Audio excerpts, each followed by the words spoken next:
چارسدہ کے تحصیل تنگی میں پاکستان پیپل پارٹی شیرپور کی جانب سے ایک بڑے استقبالیہ جلسے کا انعقاد کیا گیا، جس میں پاکستان پیپل پارٹی شیرپور کے مرکزی چیئرمین آفتاب احمد خان شیرپور، صوبائی صدر سکندر خان شیرپور، صوبائی نائب صدر اسد افریدی اور ضلعی صدر ایم پی اے محمد علی کے علاوہ ہزاروں کی تعداد میں عوام نے شرکت کی۔ اس موقع پر سابق تحصیل ناظم تنگی مفتی افتخار نے اپنے درجنوں ساتھیوں سمیت پیپل پارٹی شیرپور میں شمولیت اختیار کی۔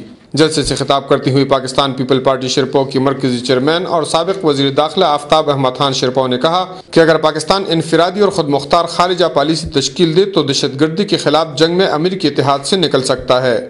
انہوں نے کہا کہ امریکی صدر اوباما دہشت گردی کے خلاف جنگ نہیں بلکہ اپنی قوم کی تحفظ کی خاطر جنگ لڑ رہے ہیں۔ انہوں نے کہا کہ اس جنگ میں پختون قوم کا قتل عام ہو رہا ہے، جبکہ پختون قوم ہی کو دہشت گرد قرار دیا جا رہا ہے۔ انہوں نے امریکی صدر کے بھارتی دور کے حوالے سے کہا کہ جب تک کشمیر کا اہم مسئلہ اور تنازع حل نہیں ہو جاتا، پاک بھارت تعلقات کبھی ٹھیک نہیں ہو سکتے۔ انہوں نے سیاسی بنیادوں پر متاثرین میں وطن کارڈ کی تقسیم پر افسوس کا اظہار کیا۔ کفایت اللہ، اے نیوز، چارسدہ۔